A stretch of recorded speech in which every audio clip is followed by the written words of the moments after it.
3 اوقات ایسے ہیں جن میں مطلقاً نماز پڑھنا منع ہے۔ صحیح بخاری اور صحیح مسلم کی متفق علیہ حدیث ہے کہ جب سورج نکل رہا ہو تو اس وقت کوئی نماز نہ پڑھو یہاں تک کہ وہ مکمل طور پر نکل آئے، یعنی اس کی جو ٹکیا ہے نا، جب وہ طلوع ہو رہی ہو نا تو اس کا کنارہ جب نظر آئے نا، تو جب تک وہ کنارے کے بعد پوری ٹکیا باہر نہ آ جائے۔ یہ جو کہتے ہیں نا جی 20 منٹ، یہ تو خود ہی انہوں نے کیا ہوا ہے، ٹھیک ہے وہ تو بلند بہت ہو جائے افضل وقت ہے، باقی اصل مکروہ وقت وہ ٹکیا کے نکلنے کا، یہ واضح الفاظ ہیں۔ اور جب غروب ہو رہا ہو تو وہ جب ٹکیا جب غائب ہو رہی ہو اس وقت آپ نے نماز نہیں پڑھنی۔ اور تیسرا وقت ہے جب وہ سینٹر میں ہو، بخاری مسلم کے الفاظ ہیں، یعنی اگر صبح سورج جو ہے وہ نکل رہا ہے نا آج کل آلموسٹ 6:20 پہ، اور غروب ہو رہا ہے سپوز 5:20 کے اوپر، تو اس پورے ان دونوں ٹائم کے درمیان جو یہ بن رہے ہیں آپ کے 11 گھنٹے، اس کا جو سینٹر کریں گے نا تو وہ ایگزیکٹ سینٹر میں جب سورج ہوتا ہے نا تو اس کو کہتے ہیں دحوہ کبریٰ، اس وقت بھی نماز پڑھنا منع ہے۔ اور جیسے ہی وہ زوال کرتا ہے مغرب کی طرف، زوال ویسے ہم غلط العام ہو گیا ہے، زوال تو کہتے ہی زور کے ٹائم کو ہے، زوال کہتے ہیں سورج کے گرنے کو، جیسے وہ مغرب کی طرف گرتا ہے نا تو وہ زور کا وقت داخل ہو جاتا ہے، اسے کہتے ہیں زوال آفتاب۔ اور رات کو تو زوال ہوتا ہی نہیں ہے، رات کو سورج ہی نہیں ہوتا، سورج تو مغرب کے وقت گر کے ختم ہو چکا ہوتا ہے ود رسپیکٹ ٹو زمین، یعنی وہ کہیں اور طلوع ہوا ہوتا ہے۔ میں سائنٹیفک پوائنٹ آف ویو سے ڈسکشن نہیں کر رہا، میں ریلیٹیولی ڈسکشن کر رہا ہوں۔ تو یہ 3 اوقات میں ہر طرح کی نماز، حتیٰ کہ نبی علیہ السلام نے ان 3 اوقات کے اندر جنازہ پڑھنے سے صحیح مسلم میں الفاظ ہیں اور مردے کو دفنانے سے بھی منع کیا ہے، لیکن یہ ٹائم تھوڑے تھوڑے ہوتے ہیں، یعنی تقریباً 5 سے 7 منٹ ہوتے ہیں، طلوع کے وقت 5 سے 7، غروب کے وقت اور 5 سے 7 منٹ۔ یہ جو 20 اور 40 منٹ بنائے ہوئے ہیں یہ غلط ہے، واضح الفاظ ہیں۔ اور پھر نبی علیہ السلام فرمایا کہ شیطان کے 2 سینگوں میں سے سورج نکل رہا ہوتا ہے، جب اس کا کنارہ ظاہر ہو، جب تک پورا سورج باہر نہ آ جائے تم نے نماز نہیں پڑھنی۔ تو بس سورج باہر نکلا تو کافی، اب یہ تو نہیں ٹکیا باہر نکل کے تو وہ اتنی اوپر آ جائے، وہ ٹھیک ہے افضل وقت ہے، وہ صحیح مسلم میں حدیث ہے کہ چاشت کا، اوابین کا اور دوحہ کا اور اشراق، یہ سب ایک ہی حدیث میں الفاظ استعمال ہوئے ہیں۔ چاشت تو خیر ترجمہ کرتے ہیں، چیت عربی میں ہوتی نہیں ہے۔ جب اونٹ کے بچے کے پاؤں جلنے لگے تو اس وقت وہ افضل ٹائم ہے نماز پڑھنے، تو ظاہر ہے سورج جب بلند ہو جائے وہ افضل ٹائم ہے، ٹکیا باہر نکل آئی۔ تو ان 3 اوقات میں آپ کو نماز نہیں پڑھ سکتے، لیکن ایک ایکسیپشن ہے، وہ بخاری مسلم میں حدیث ہے، جس نے طلوع آفتاب سے پہلے فجر کی 1 رکعت پا لی اس نے فجر پا لی، اور جس نے غروب آفتاب سے پہلے عصر کی 1 رکعت پا لی اس نے عصر پا لی۔ یعنی آپ نے نماز شروع کی، فجر کا وقت ختم ہو رہا تھا، طلوع آفتاب ہو رہا تھا 6:20 پہ، آپ نے 6:18 پہ نماز شروع کی، 1 رکعت آپ نے 6:20 سے پہلے پڑھ لی، اب دوسری رکعت آپ نے 21 اور 22 منٹ کے درمیان پڑھی تو آپ کی پوری نماز درست ہو گئی۔ اس طریقے سے غروب آفتاب تھا 5:20، 5:18 پہ آپ نے عصر شروع کی اور 5:22 یا 23 یا 25 پہ ختم کی، اور 1 رکعت آپ نے پڑھ لی تھی غروب ہونے سے پہلے تو نماز ہوگی۔ لیکن اس طرح کے ڈیلے کرنا یہ ناپسندید۔ اب رہا فجر کے بعد نماز پڑھنا اور عصر کے بعد، تو وہ بھی بخاری مسلم میں ہے، نبی علیہ السلام نے فجر کے بعد نماز پڑھنے سے اور عصر کے بعد نماز پڑھنے سے منع فرمایا ہے، لیکن یہ منع وہ والا منع نہیں ہے جو مطلقاً منع ہو، اس میں ایکسیپشنز موجود ہیں، چونکہ ایکسیپشن بھی احادیث کے اندر آئی ہیں تو اب اس کو کیسا ہم رد کر سکتے ہیں؟ مثلا صحیح بخاری میں آیا کہ نبی علیہ السلام عصر کے بعد 2 رکعتیں ہمیشہ پڑھا کرتے تھے، اور بخاری مسلم میں یہ کہ نبی علیہ السلام نے عصر کے بعد نماز پڑھنے سے منع فرمایا۔ اب ان میں تطبیق کیا ہوگی؟ وہ ام عائشہ سے جب پوچھا گیا تو انہوں نے کہا ام سلمہ سے جا کے پوچھا۔ ام سلمہ نے بتایا کہ نبی علیہ السلام نے ایک دفعہ اس طرح نماز پڑھی تو میں نے، یہ بخاری کے الفاظ ہیں، میں نے پوچھا یا رسول اللہ آپ تو ہمیں عصر کے بعد نماز پڑھنے سے منع فرماتے اور آپ خود نماز پڑھ رہے ہیں، تو آپ نے فرمایا کہ میرے ظہر کی بعد والی 2 سنتیں رہ گئی تھیں، کوئی آپ کو مہمان ملنے کے لیے آ گئے تھے تو میں نے اب عصر کے بعد وہ پڑھی ہیں۔ اور پھر ام سلمہ کہتی ہیں رسول اللہ کی عادت تھی جب آپ کوئی نیکی کا عمل شروع کرتے تھے نا پھر اس پہ ہمیشگی اختیار کر لیں، کیونکہ بخاری مسلم الفاظ ہیں کہ اللہ کو وہ عمل پسند ہے جو تھوڑا ہو لیکن مسلسل ہمیشہ کیا جائے، بنسبت اس عمل کے جو بہت زیادہ ہو لیکن کبھی کبھار کیا جائے۔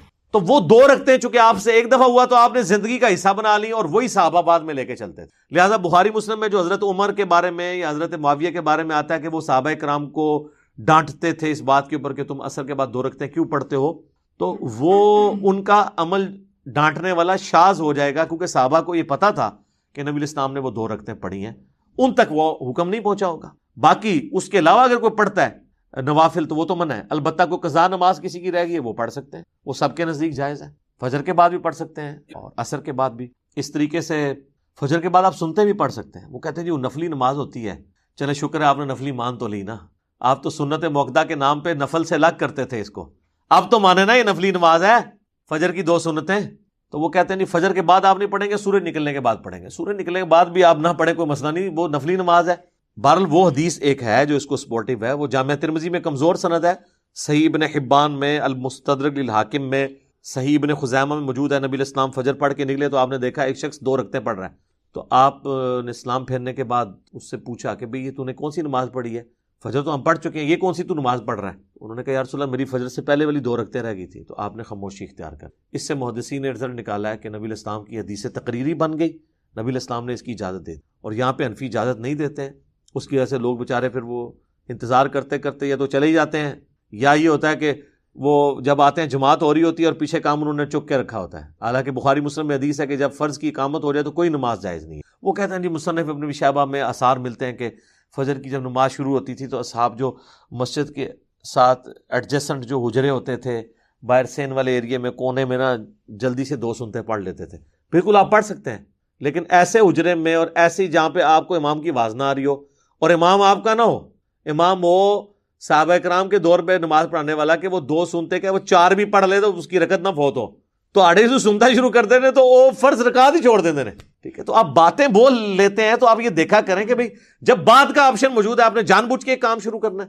دوسری طرف اہل حدیث بھی غلطی کرتے ہیں، انہوں نے روٹین بعد والی بنائی ہوئی ہے، جان بوجھ کے لیٹ ہو جاتے ہیں، سستی کر کے بعد میں پڑھ سکتے ہیں، وہ بھی ایک دوسری ایکسٹریم. باقی یہ 3 اوقات ہیں جو اصل میں مکروہ ہے، سورج نکلتے وقت، سینٹر میں اور غروب ہوتے وقت. رات کو کوئی مکروہ وقت نہیں ہے، پوری رات آپ نماز پڑھ سکتے ہیں.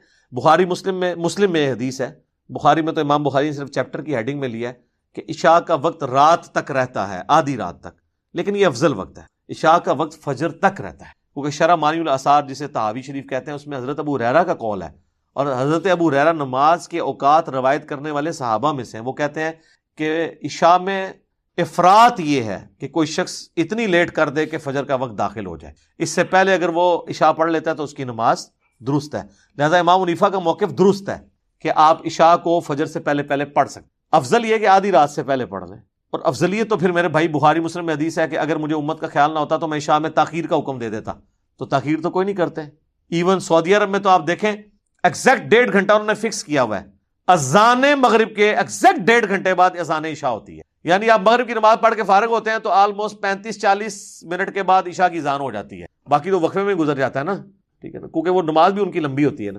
تو اس لیے آپ دیکھیں مغرب سے عشاء لوگ اعتکاف کرتے ہیں حرمین کے اندر، مکے میں اور مدینے کے اندر. تو اب ان سے کوئی پوچھے کہ افضل وقت ہے تو وہ کہیں گے یار ہم وہ افضل ہی ہے نا، کیا مطلب ہم تو امت کی آسانی دیکھ رہے ہیں. اور دوسری طرف فجر کی نماز یہ اندھیرے میں پڑھاتے ہیں، اور اگر کوئی تھوڑا سا لیٹ پڑھ لے کہتے ہیں اس نے سنت چھوڑ دی ہے. تو وہاں نہیں آپ کو خیال آتا، عشاء پہ آپ کو سنت آپ چھوڑتے ہیں، فجر پہ حنفی چھوڑ دیتے ہیں. بھائی سنت یا افضلیت کو آپ فرض کے درجے میں نہ لے کے جائیں، خام خواہ مصیبت کھڑی کی ہوئی ہے. نمازوں کے جو اوقات ہیں نا جی، اللہ کا شکر ہے ہمارے پاس ٹائم ٹیبل ہے، مسجد میں گھڑیاں لگی ہوئی ہیں، اسلام 360 کے اندر موجود ہے، سلاٹ ٹائم کے اوپر مسلم پرو سافٹ ویئر ہے اس کے اندر موجود ہے. بلکہ آپ گوگل میں بھی جا کے لکھیں تو آپ کو ایگزیکٹ ٹائم مل جاتا ہے، فجر کا وقت اس ٹائم داخل ہو رہا ہے، ایگزیکٹ آپ کو منٹس تک مل جاتے ہیں. اب تو بڑی آسانی ہو گئی ہے. پرانے زمانوں میں مسئلے تھے کہ وہ ان کو دھوپ گھڑی بنانی پڑتی تھی، باقاعدہ چھتوں کے اوپر دھوپ گھڑیاں بنائی ہوتی تھیں اور چیک کرتے تھے کہ ہاں جی جو بخاری مسلم میں حدیث آتی ہے کہ بھئی آپ نے نماز کس ٹائم پڑھنی ہے. جب سینٹر میں سورج پہنچتا ہے نا، جو میں نے دعوی کبریٰ بتایا، جیسے ہی زور کی طرف یعنی زوال ہوتا ہے تو زور کا وقت شروع ہوتا ہے. اور جب کسی چیز کا سایہ، ایک ورٹیکل چیز کا سایہ اپنے سائے کے برابر پلس سایہ اصلی کے برابر ہو جائے تو عصر کا وقت شروع ہو جاتا ہے. اور اس کا عصر کا افضل وقت یہ ہے کہ ڈبل سائے کے ڈبل ہونے سے پہلے پڑھ لیں، بعد میں بھی پڑھ لیں تو ہو جائے گی، لیکن افضل وقت یہی ہے. سایہ اصلی ضروری ہے اس میں، ورنہ تو مصیبت کھڑی ہو جائے گی. ورنہ تو آپ فجر کے بعد جب سورج نکل رہا ہوتا ہے تو سایہ اتنا لمبا ہوتا ہے، عصر کا وقت بھی ختم ہو گیا ہوتا ہے. تو وہ نہیں، یعنی وہ دعوی کبریٰ کے بعد سایہ اصلی یہ ہوتا ہے کہ سورج اپنے ٹریک میں جو جب سینٹر میں پہنچتا ہے تو سب سے کم سایہ اس وقت کسی ورٹیکل چیز کا ہوتا ہے اگر زمین میں آپ نے گاڑی ہو، اور آلموسٹ گرمیوں میں تو 0 کے قریب پہنچ جاتا ہے، خصوصاً آپ ایکویٹر کے اوپر اگر ہوں، خط استوا کے اوپر، تو وہ بالکل 0 کے قریب ہو جاتا ہے.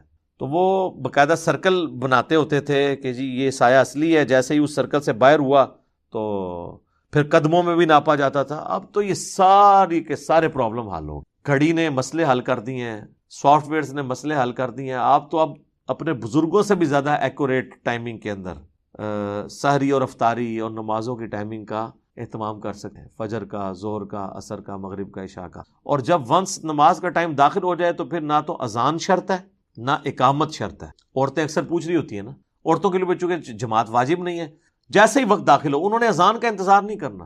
اگر ظہر کا وقت 12:20 پہ شروع ہوا ہے اور مسجد میں نماز 1 بجے تو ظاہر ہے انہوں نے تو 12:45 اذان دینی ہے، آپ 12:21 پہ پڑھ لیں نماز. عصر کا وقت اگر شروع ہوا ہے جا کے 3 بجے اور مسجد میں 3:30 نماز ہے تو 3:15 اذان دیں گے، آپ 3 بجے نماز پڑھ سکتے ہیں. تو نماز کا تعلق وقت داخل ہونے سے ہے، جماعت کا تعلق جو ہے نا اذان کے، وہ جماعت قائم کرنے کے لیے اذان دی جائے. گھر میں چونکہ جماعت آپ نے قائم نہیں کرنی ہوتی، اکیلے پڑھنا ہوتا ہے، یا ایون گھر میں جماعت بھی کرانی پڑ جائے تو وہ پروٹوکول نہیں ہے جو مسجد کی جماعت کا کہ آپ نے اذان ضرور دینی ہے. بس ٹھیک ہے، ٹائم داخل ہوا آپ اقامت کہہ لیں، نماز پڑھ لیں تو کوئی مسئلہ نہیں ہوگا. تو یہ جو 3 بیسک جو مکروہ اوقات ہیں جن کے اوپر ہر نماز منع ہے، وہ سورج کی ٹکیا نکلتے وقت 5-7 منٹ، سینٹر میں 5-7 منٹ، اور غروب ہوتے وقت 5-7. باقی جو کم لیول کے مکروہ اوقات ہیں وہ ہے فجر کے بعد اور عصر کے بعد اس کا غروب آفتاب تک. اس میں بھی اگر عصر کی نماز رہ گئی ہو تو آپ پڑھ سکتے ہیں. باقی کوشش کریں کہ ان اوقات کے اندر جو مکروہ اوقات ہیں آپ اس میں کوئی سجدہ نہیں کریں گے، مردے کو نہیں دفنائیں گے، اور نماز جنازہ بھی نہیں پڑھیں گے. جو 3 مکروہ اوقات میں نے بتایا، اور اس وقت میں کوئی کرتا بھی نہیں ہے، سورج نکلتے وقت، ایگزیکٹ غروب ہوتے وقت اور سینٹر میں. عموماً آپ دیکھتے ہیں کہ جو جنازے ہوتے ہیں نا وہ دن کو 11 بجے ہو رہے ہوتے ہیں، یا زہر کے بعد ہو رہے ہوتے ہیں، یا ایون عصر کے بعد ہو رہا ہوتا ہے. یہ نہیں ہوتا کہ مغرب کی اذانوں سے 5 منٹ پہلے جنازہ ہوگا، مغرب کے بعد ہی ہوتا ہے. تو آٹومیٹکلی یہ چیزیں سیٹ ہوئی ہوئی ہیں، یہ اسٹیبلش چیزیں ہیں اور یہ سب کو پتہ ہے. اس کے اوپر کوئی جھگڑا نہیں بنانا چاہیے مکروہ اوقات کے اعتبار سے. باقی جو عصر کے بعد والا میں نے آپ کو بتایا تھا وہ نبی الاسلام نے چونکہ ایک دفعہ شروع کر لیا تھا، لہٰذا آج بھی اگر کسی کی سنتیں رہ جاتی ہیں زور والی، وہ عصر کے بعد پڑھ سکتا ہے. اس طریقے سے ایون عصر کے بعد نہیں پڑھ سکا، مغرب کے بعد پڑھ لے، دن رات میں 12 رکعتیں پوری کر لے. جو بخاری مسلم میں حدیث ہے، مسلم میں ذرا ڈیٹیل کے ساتھ ہے کہ جو فرض کے علاوہ 12 رکعتیں پڑھے گا اللہ تعالیٰ اسے جنت میں محل دے گا. اور بخاری مسلم دونوں موجود ہے. 4 زور سے پہلے، 2 زور کے بعد، 2 مغرب کے بعد، 2 عشاء کے بعد اور 2 فجر سے پہلے. یہ 12 سنتیں مؤکدہ، تاکید کی گئی سنت. اس کے علاوہ بھی ہیں. ترمذی میں ابن ماجہ میں حدیث ہے جو عصر زور سے پہلے 4 سنتیں اور زور کے بعد 4 سنتیں پڑھے گا، اللہ تعالیٰ اس پہ جنت اس کو عطا فرمائے گا، اس پہ جہنم حرام ہو جائے گی. اور ترمذی میں حدیث موجود ہے کہ اللہ تعالیٰ اس پہ رحم فرمائے. نبی الاسلام نے اس کو دعا دی ہے جو عصر سے پہلے 4 رکعتیں پڑھے. وہ تو آپ جتنی مرضی پڑھتے تھے، اور 4 رکعتیں آپ اکٹھی بھی پڑھ سکتے ہیں اور 2 کر کے بھی. افضل ہے ویسے 2 کر کے پڑھیں، اور اکٹھی بھی صحابہ سے مصنف عبدالرزاق، مصنف ابن ابی شیبہ میں عبداللہ بن عمر سے ثابت ہے، وہ دونوں طریقے سے درست ہیں، آپ پڑھ سکتے. تو یہ 12 رکعتیں دن رات میں ادر دین فرض ہیں. فجر کے 2 فرض، 4 زور کے، 4 عصر، 3 مغرب، 4 عشاء، جس پہ اجماع ہے، بخاری مسلم میں حدیث موجود ہے. جمعے والے دن 2 فرض ہیں. جمعے سے پہلے جتنی مرضی رکھتے ہیں آپ پڑھیں، جب خطیب ممبر پہ چڑھ جائے پھر 2 رکھتے ہیں، بخاری مسلم. اور خطیب ممبر پہ نہیں چڑھا تو بخاری مسلم میں جو جتنا اللہ توفیق دے پڑھو. اور بعد میں 4 رکھتے ہیں. مسلم شریف کے الفاظ ہیں جس نے جمعے کے بعد نماز پڑھنی وہ 4 رکھتے پڑھے. 2 کر کے بھی پڑھ سکتے ہیں، 4 اکٹھی بھی پڑھ سکتے ہیں. لیکن یہ ساری نفلی عبادات ہیں، یہ آبلیگیٹری نہیں ہے. میں کہتا ہوں جو بیچاری بچے پالنے والی عورتیں ہیں ان کے لیے تو فرض پڑھنا بھی مشکل ہو جاتا ہے. تو ان کے لیے کہ وہ صرف فرض پڑھیں اور نمازوں کو جمع کر لیں، اور جمع سوری کر لیں جس پہ کسی کا اختلاف نہیں. یعنی زور آخری وقت میں، عصر پہلے وقت میں، مغرب آخری وقت میں، عصر پہلے وقت میں. یعنی آج کل اگر سپوز عصر کا وقت شروع ہو رہا ہے 3 بجے، 2:50 پہ زور پڑھ لیں، 3 بجے عصر پڑھ لیں، ایک ہی وضو سے دونوں پڑھ لیں. اور غروب آفتاب ہو رہا ہے 5:20 پہ، اور اس کے بعد عشاء کا وقت داخل ہو رہا ہے 7 بجے تقریباً، یا 6:45 بجے، تو وہ 6:30 مغرب پڑھ لیں، 6:45 عشاء پڑھ لیں. تو قریب قریب کر کے اس کو کہتے ہیں جمع سوری. جمع تقدیم اور جمع تاخیر بھی کر سکتی ہیں. زور کے ساتھ ہی عصر پڑھ لیں، اور عصر کے وقت میں جا کے پہلے زور پھر عصر پڑھیں. مغرب عشاء کو بھی اس طریقے سے جمع کیا جا سکتا ہے. چلیں اس پہ تو پھر کسی کو تھوڑے بہت اعزا ہو جاتا ہے، لیکن جمع سوری پہ تو سب کا اتفاق ہے کہ وہ اپنے اپنے وقت میں نماز پڑھ رہے ہوتے ہیں. یہ آسانیاں آپ دیں لوگوں کو تو آپ دیکھیں لوگوں نے تو نماز شروع کر دی ہے. کئی عورتیں انہوں نے نماز شروع کر دی ہے کہ جی یہ تو نماز بڑی آسان ہو گئی پڑھنی. جب آپ دن رات میں 17 رکھتے ہیں ٹوٹل جو اللہ نے آپ سے پوچھنی ہے، اور آپ نے صرف عشاء کی 17 بتائی ہوئی ہے. سر یہ ایک دن عشاء کی 17 رکھتے کو پڑھے گا، دوسرے دن تو کہے گا یار واقعی نماز بہت مشکل کام ہے. تو ہم یہ پوچھتے ہیں صحابہ کرام یہ ساری پڑھتے تھے؟ صحابہ کرام تو اتنے اسٹرکٹ تھے.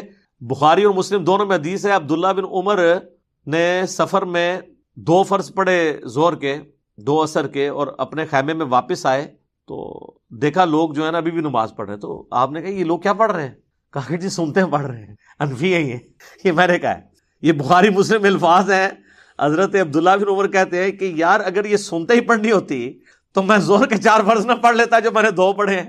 کٹی وٹی پھکی دی تھی انہوں نے کہ اللہ نے فرض کٹا کے 4 تو 2 کرتے نے, تسی سنتا نال پھر بھی جوڑی ہوئی ہیں نے. تو یہ مسئلے شروع. پھر انہوں نے بتایا کہ میں پوری زندگی حضور کے ساتھ رہا ہوں, حتیٰ کہ حضور کی وفات ہوگی آپ سفر میں 2 رکعتیں ہی پڑھتے تھے.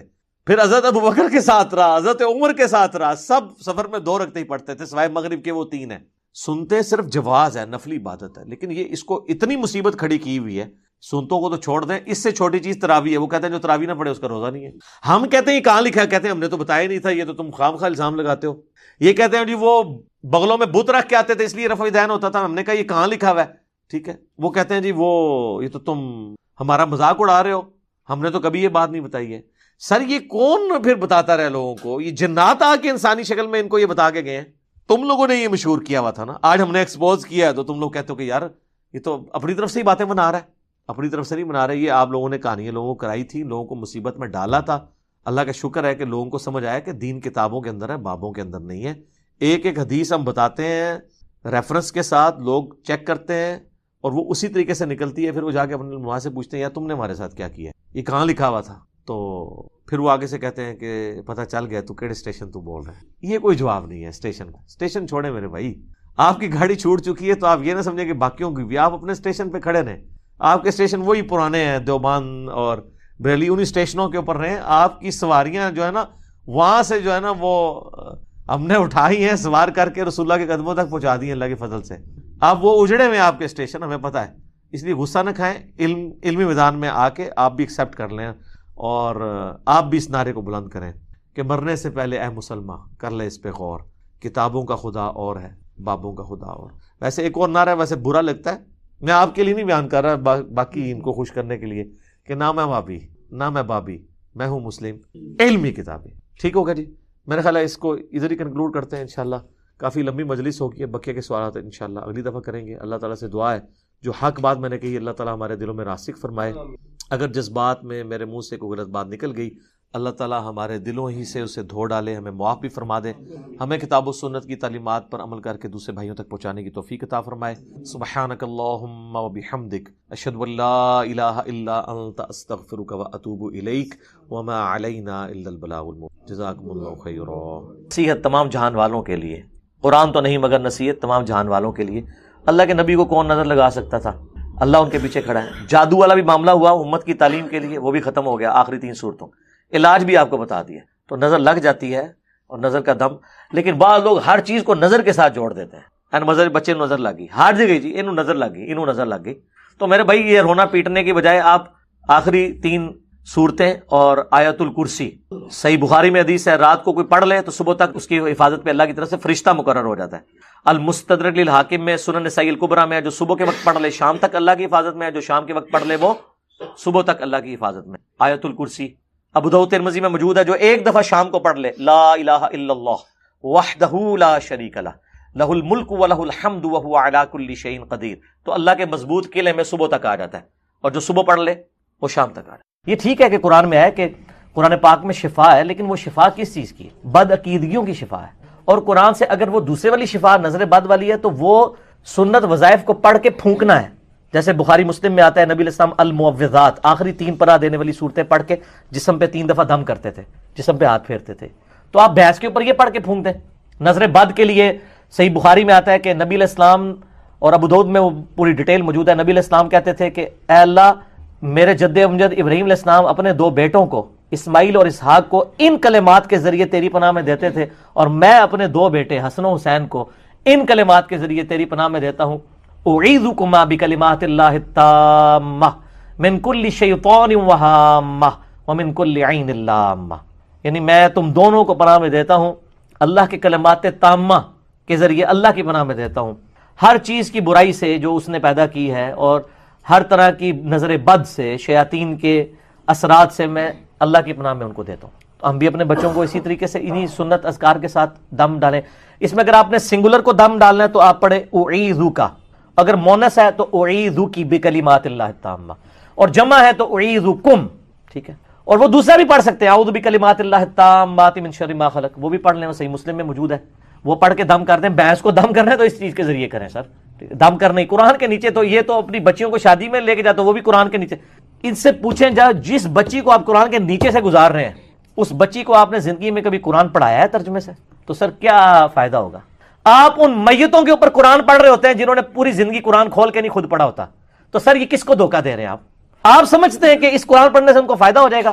جس نے پوری زندگی خدا کو سیریس نہیں لیا اور خود قرآن کھول کے نہیں پڑھا، اس کے مرنے پہ آپ امام کعبہ کو بھی پڑھ کے وہاں پہ بٹھا کے قرآن پڑھانا شروع کر دیں، کوئی فائدہ نہیں ہوگا. ہر بندے نے اپنے مال کے مطابق اٹھایا جانا ہے، اس طرح کوئی فرق پڑتا ہے؟ سیدہ فاطمہ جنتی عورتوں کی سردار ہیں، لیکن بخاری مسلم کے الفاظ ہے اس بات پہ نہ کرنا کہ تم اللہ کے نبی کی بیٹی ہو، اپنے مال ساتھ دے کے آنا، اگر اللہ نے تمہیں پکڑ لیا میں بھی چھڑوا نہیں سکوں گا. حالانکہ بخاری مسلم میں یہ کہ وہ جنتی عورتوں کی سردار ہیں، لیکن ہمیں سنایا جا رہا تھا کہ جو جنتی عورتوں کی سردار ہے نا اس کو بھی کلین چٹ نہیں دی جا رہی دنیا میں کہ وہ بے فکر ہو جائے، مرتے دم تک وہ بھی کمٹمنٹ کے ساتھ گاڈ کو رسپانس کرے. سیدنا علی بخشے بخشائے نہیں ہے، لیکن حضور صلی اللہ علیہ وسلم کی ایک ایک بات انہوں نے اس طریقے سے سینے کے ساتھ لگا کے رکھی، کبھی چھوڑی نہیں. بخاری مسلم دونوں میں حدیث ہے کہ صحابہ کرام اکثر پوچھا کرتے تھے کہ وہ سیدہ فاطمہ کو جو حضور نے وظیفہ دیا تھا وہ اس کی ہمیں حدیث سنائے، تو پھر سنایا کرتے تھے کہ جی وہ سیدہ فاطمہ اپنے ہاتھوں سے چکی چلاتی تھیں، ان کے ہاتھ پہ نشان پڑ گئے، مشکیزہ اٹھا کے لاتی تھی جسم پہ نشان پڑ گئے، تو نبی علیہ السلام کے پاس کچھ غلام آئے تو میں نے فاطمہ کو کہا جاؤ اللہ کے نبی سے غلام تم بھی مانگ لو تمہارے ساتھ ہاتھ بٹا دے گا. تو سیدہ فاطمہ ذرا شرمیلی تھیں، گئیں 2-3 دفعہ گئیں، بات کیے بغیر ہی واپس آ گئی. نبی علیہ السلام سمجھ گئے، بچی تھی سمجھتے تھے. تو سیدنا علی کہتے ہیں میں اور فاطمہ ایک ہی چادر میں لیٹے ہوئے تھے اور نبی علیہ السلام، یہ بخاری مسلم کے الفاظ ہیں، نبی علیہ السلام پاؤں کی جانب سے ہمارے اس بسترے میں داخل ہو گئے، حتیٰ کہ آپ کے مبارک قدموں کی ٹھنڈک ہمیں اپنے سینے پہ محسوس کی. سیدہ فاطمہ اور سیدنا علی لیٹے ہوئے ہیں، نبی علیہ السلام ان دونوں کے درمیان گھسے ہیں پاؤں کی طرف سے، ان کے پاؤں کی طرف سے پاؤں داخل کیا، حتیٰ کہ نبی علیہ السلام کے پاؤں مبارک سیدہ فاطمہ اور سیدنا علی کے سینے تک پہنچ گئے ہیں. اور سیدنا علی کہہ رہے ہیں میں نے اپنے سینے پہ ٹھنڈک محسوس کی، یعنی انہوں نے سینے سے لگا لیا نا سر. یہ بخاری مسلم دونوں میں ہے. اور پھر فرمایا کہ بیٹی تم آئی تھی تو پھر بھی بیٹی سے کچھ بات کی گئی. حضرت علی نے کہا کہ یا رسول اللہ میں نے بھیجا تھا ایک غلام، پوری دنیا کو دے رہے ہیں بچی کو بھی. آپ فرمایا اس سے بہتر کیوں نہ دوں تمہیں وظیفہ؟ 33 دفعہ سبحان اللہ، 33 دفعہ الحمدللہ اور 34 دفعہ اللہ اکبر رات کو بسترے پہ جاتے وقت پڑھ لیا کرو، یہ تمہارے لیے غلام سے بہتر ہوگا. سر یہ آپ ازما لیں، تھکاوٹ میں تھکاوٹ اتارنے کا اس سے بہتر وظیفہ کوئی نہیں ہے. اور یہی وظیفہ بخاری مسلم میں آیا کہ ہر فرض نماز کے بعد جو پڑھے گا سمندر کی جھاگ کے برابر بھی اس کے گناہ معاف ہو جائیں گے. 2 طرح سے آیا، ایک اس طرح سے اور دوسرا آیا 33 دفعہ سبحان اللہ، 33 دفعہ الحمدللہ، 33 دفعہ اللہ اکبر اور 100 کا عدد پورا کرنے کے لیے لا الہ الا اللہ وحدہ لا شریک لہ لہ الملک ولہ الحمد وہو علی کل شیء قدیر. اچھا بخاری مسلم کی اس حدیث جب وہ حدیث بیان کر دی نا تو وہ تابعی بڑا کوئی تیز ترار تھا، تو اس نے کہا، حضرت علی نے کہا کہ بھئی وہ دن آج کا دن میں نے یہ وظیفہ کبھی نہیں چھوڑا. ٹھیک ہے، تو اس تابعی نے کہا کہ مولا علی کیا آپ صفین کی راتوں میں بھی یہ وظیفہ کیا کرتے تھے؟ جنگ صفین سیدنا علی پہ ایک مشکل وقت تھا، امت کی جمعیت ٹوٹ رہی تھی، تو حضرت علی ایک ٹینشن میں بھی تھے، ظاہر ہے خلافت راشدہ کا نظام بکھر رہا تھا، تو انہوں نے کہا اللہ کی قسم میں نے صفین کی راتوں میں بھی یہ وظیفہ کبھی نہیں چھوڑا. یہ ہوتا ہے کمٹمنٹ کا لیول، یہ ہوتی ہے اس کو کہتے ہیں دینداری، کہ اتنی ساری چیزوں میں اتنی مشکلات کے اندر بھی آپ یہاں نہیں کہ چھوٹی تکلیف آئی ہے تو جناب آپ فوراً ہی جناب ناراض ہو کے اللہ سے بیٹھ گئے. تو صحابہ کرام کا یہ لیول تھا کہ وہ اپنی تکلیف کے اندر آسائش میں بھی ہر حال میں بھی کمٹمنٹ نہیں جانے دیتے تھے. تو سر بھی آپ بھی کمٹمنٹ کے ساتھ چلیں. تو وہ سوال کیا تھا جس کے جواب میں نے اتنی لمبی بحث والا؟ تو یہ وظیفے جناب بحثوں کو آپ عام حالت میں بھی دم کیا کریں، قرآن کے نیچے سے نہ گزاریں، بلکہ قرآن میں شفا ہے، لیکن قرآن سے شفا کا طریقہ یہ ہے کہ قرآن کا دم کر دیں. جیسے اگر کوئی قرآن میں آیت ہے کہ شہد کے اندر شفا ہے، اس کا کسی نے یہ مقصد لیا کہ شہد منہ پہ چاٹنا شروع کر دے، یوں کر کے زبان پہ ہی چاٹے گا نا، یہ شہد کی بوتل جو ہے اس کا تعویذ بنا کے گلے میں لٹکا لے. آج تک کسی نے شہد کا تعویذ دیکھا ہے؟ تو قرآن میں شہد میں شفا ہے تو آپ کو بتایا جائے گا نہیں، شفا کا مطلب یہ نہیں ہے کہ تعویذ بنایا جائے. تو سر قرآن کی بھی شفا کا مقصد یہ نہیں ہے کہ اس کے تعویذ بنائے جائیں، اس سے شفا لینے کا طریقہ بھی بتا دیا گیا، اس پہ عمل کرنا یا اس کے جو اذکار نبی علیہ السلام نے تعلیم فرمایا ہے وہ جسم پہ پڑھ کے پھونکنا. آخری 3 صورتیں ہیں، اس کے علاوہ جتنے وظائف ہیں تو وہ آپ یہ کام نہ کریں، یہ تو بدعت ہے. اس طرح دلہن کو اس کے نیچے سے گزارنا، ہمارے سیاسی لیڈر بھی جب وہ سیاسی کمپین پہ نکلتے ہیں تو قرآن کے نیچے سے ان کو نکال رہے ہوتے ہیں. اس طرح کرنے سے میرے بھائی کوئی فتوحات نہیں ہونی ہے، نہ کوئی فائدہ ہونا ہے. البتہ آپ ایک غلط کام کے اوپر یعنی، اور یہ ہندوانہ چیزیں نا، ہندو جو ہے وہ تیل ڈالتے تھے، انہوں نے کہا ہم بھی کوئی ایکویلنٹ کریں. ہندوؤں کے ہاں بھی درباروں پہ ڈولیاں چڑھائی جاتی ہیں، سکھوں کے ہاں بھی یہاں بھی چڑھا رہے ہیں، تو وہ اینالوجی سیم ہی ہے. کوئی نہ کوئی انہوں نے ماڈرن فارم رکھی ہوئی ہے. غلاف کعبہ چڑھایا جاتا تھا، یہاں انہوں نے مزاروں کے اوپر غلاف چڑھانے شروع کر دیے. خانہ کعبہ کو دھویا جاتا تھا، یہاں دیکھنے مزارات کو عطر کے ساتھ دھویا جا رہا ہوتا ہے. اور ہمارے سارے پڑھے لکھے سیاسی لیڈر وہاں پہ کھڑے ہوتے ہیں. نظر بد کے حوالے سے بھی گفتگو کر لیتا ہوں. اس کانٹیکسٹ میں 5 صحیح الاسناد احادیث انشاءاللہ ڈسکس کروں گا، اور 5 کی صحیح بخاری اور صحیح الحمدللہ. پہلی حدیث صحیح بخاری اور مسلم کی متفق علیہ حدیث ہے. بخاری میں 5739، مسلم میں 5725، کہ آپ صلی اللہ علیہ وسلم نے ایک لڑکی کو دیکھا جس کا چہرہ زرد پڑ چکا تھا، تو آپ صلی اللہ علیہ وسلم نے ارشاد فرمایا اس لڑکی کو دم ڈلواؤ، اسے نظر لگی. تو یہ حدیث بخاری اور مسلم دونوں میں موجود، یعنی وہ چہرے کے آثار دیکھ کر آپ صلی اللہ علیہ وسلم نے فرمایا کہ اس لڑکی کو لگتا ہے نظر لگ گئی ہے، اس کو دم کرو. دوسری حدیث صحیح مسلم میں انٹرنیشنل نمبر کے مطابق 5732، کہ صحابہ کرام علیہم رضوان کہتے ہیں کہ ہم دور جاہلیت میں کچھ دم کیا کرتے تھے، کچھ اسی طریقے سے ہم پڑھ کر پھونکا کرتے تھے مختلف مریضوں کی شفا کے لیے. تو آپ صلی اللہ علیہ وسلم سے ریکویسٹ کی تو آپ صلی اللہ علیہ وآلہ وسلم نے ارشاد فرمایا مجھ پر اپنے دم پیش کرو زمانے جاہلیت کے جو اس وقت تم کرتے تھے، اگر ان میں شرک نہ ہو تو ان دموں کو کرنے میں کوئی حرج نہیں. یعنی اس سے یہ بات پتہ چلی کہ دم کے لیے قرآن و سنت سے ہونا ضروری نہیں ہے، اس کے علاوہ بھی اگر کوئی دم موجود ہے قرآن و سنت کے عقائد سے وہ ٹکراتا نہ ہو، چاہے وہ ہندوؤں کے اندر ہو دم، چاہے وہ کرسچنز کے اندر ہو، جیوز کے اندر ہو، شرکیہ کلمات نہ ہو اور کوئی کلمات ہو، تو وہ دم کیا جا سکتا. اور اسی میں ظاہر امپلائڈ ہے یہ بات کہ اگر قرآن حکیم سے بھی کسی نے کوئی ایکسپیرینس کے ذریعے یہ بات سمجھ لی ہے کہ یہ آیت پڑھنے سے اس علاج اس معاملے کا ہو جاتا ہے، چاہے وہ قرآن و سنت میں نہ بھی موجود ہو، ایکسپیرینس کے ذریعے کسی کو یہ بات پتہ چلی ہے، تو اس طرح کے دم کرنے میں بھی شرعی طور پر کوئی قباحت نہیں ہے اس حدیث کے تحت. اور اس کی ایکسپلینیشن صحیح مسلم میں اگلی حدیث سے ہو جاتی ہے، اور یہ اکثر لوگ پوچھتے ہیں، اس لیے میں اب اس کو کھول کر بیان کر رہا ہوں. اس حوالے سے یہ بڑی کریٹیکل حدیث ہے. تیسری حدیث صحیح مسلم سے 5731 کے معاملے کو بالکل کھول دے گی. صحابہ کرام علیہ رضوان نے عرض کیا اللہ کے رسول صلی اللہ علیہ وسلم ہم لوگ زمانے جاہلیت میں بچھوؤں کے ڈسنے کے اوپر دم کیا کرتے تھے، یعنی بچھو ڈس جاتا تھا، دم کرتے تھے، شفا ہو جاتی تھی. شفا تو ہوتی تھی ظاہر ہے، تو ہم اس دم کو جاری رکھیں. تو آپ صلی اللہ علیہ وسلم نے ارشاد فرمایا